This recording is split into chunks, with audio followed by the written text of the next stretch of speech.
Hello, my name is Dr. Jerry Law, and I'm the Director of Family Education and Leadership Training for Meadows Behavioral Health Care.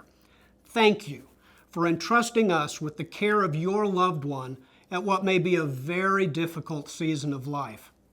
After your loved one joins us here for treatment, you may experience a variety of emotions: relief that your loved one is safe, anger that this has happened to them or you, frustration that you're left at home with the bills and the responsibilities, even guilt for feeling glad that your home is calmer and quieter now, and so many other emotions.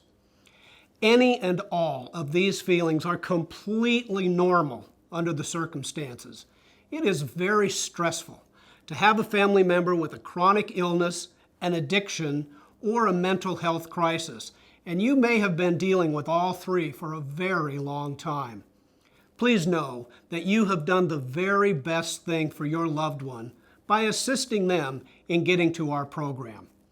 Now you can relax a little bit, knowing they are safe, and direct your efforts towards building the support system that you will need to maintain your sanity, both now and after your loved one returns home.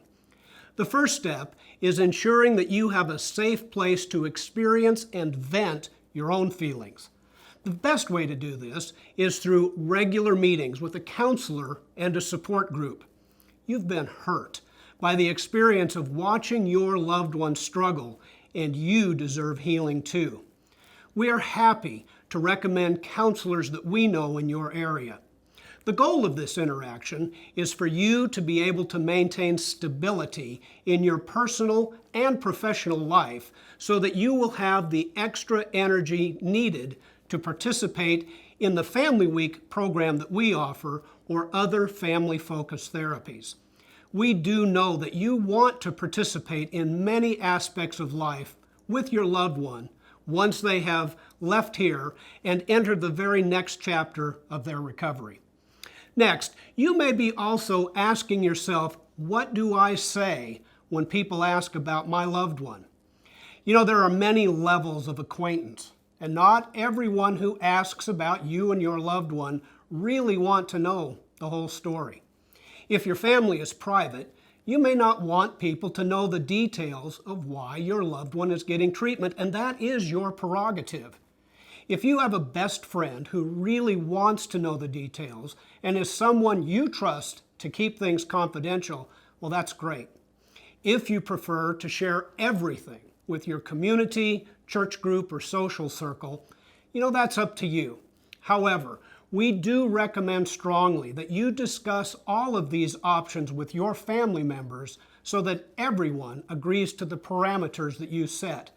It's really not fair to ask your family to keep treatment a secret, as secrets tend to get out anyway, and there's really nothing to be ashamed of. Secrets carry with them a sense of guilt or shame, while a right to privacy never does. If you prefer not to talk about the situation in detail outside of your counselor's office, here are some simple explanations that you may want to use with those who ask about your loved one. You might say, "Thanks for asking. She was having some trouble and now is getting help. We appreciate your caring." Or perhaps, "He was struggling with depression and anxiety and now is getting help at a treatment center, and I'll keep you posted if there's anything you can do." You might try, "She's getting help for a behavioral health issue. Please keep her in your thoughts and prayers." Or it may be as simple as, "He's away obtaining medical care." It's really up to you. The third step is to find a way for you and your family to recharge. You may be thinking it is impossible to relax right now when everything feels so serious. Well, you don't have to throw a party or take a trip. Simply make plans to do things that are meaningful to you, things that you may have put off because your loved one was taking all of your time and attention. Whether you enjoy yoga, massage, dance, sporting events, dinner with friends, or simply lunch at the zoo, do try to incorporate a touch of normalcy into your routine. This way, you'll be starting the process of healing for yourself, even though at first it may feel very wrong or awkward. As mentioned, joining a support group for your own self-care can help you overcome many of the fears that you are facing, as well as letting you know that you are not alone. One of the most important components of your loved one's treatment is Family Week. And while this option may not be available for you, this is an opportunity for family members to come to our campus and spend time with their loved one while receiving education and support around the issues they and their loved one are facing. It's also about learning how to take care of yourself while being a critical component of your family member's support team. Tools for living life in recovery will be presented by our expert team, and they will inspire you to continue the journey of family recovery. Much more about this program will be presented to you, if applicable, by our Family Week staff. Now, while in treatment, your loved one may be a little less than pleased with being here. In some cases, family members receive calls from their loved one sharing their unhappiness or even asking friends and family to come pick them up. Leaving treatment early may be classified as discharging against medical advice and may have far-reaching effects regarding family or financial obligations, employment, and in some cases even with the legal system. Most importantly, if your loved one leaves treatment early, they cannot possibly receive the full benefit of our robust programs. So what do you do if you receive such a call? First and foremost, it is imperative that you send a consistent message of love, care, and concern to your loved one. Your message needs to be one that will support recovery, and right now, that means you support them completing treatment. And you will support the recommendations of the clinical team for ongoing care. And you wish to be part of your loved one's support system. And, now here's the really hard part, you will not support anything else. You know, there were a lot of ands in that sentence, but no buts. So your loved one may interpret the word but as a threat, while an and sends a clear message that supports recovery and healthy boundaries. Next, learn to use redirection language. Acknowledge your loved one's concerns and redirect them back to the clinical team.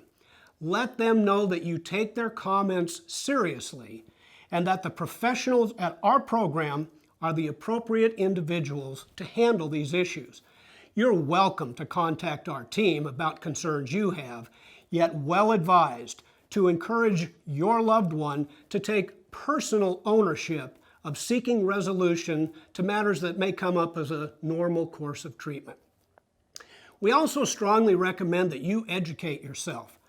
Our bookstore, which can be found at the Meadows website, is a rich resource for reading materials that you and your loved one can take advantage of. Simply go online to www.themeadows.org and click the link to the bookstore for more details.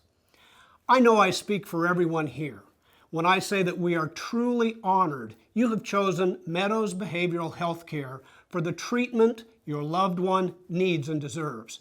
We encourage you, trust the process, stay the course.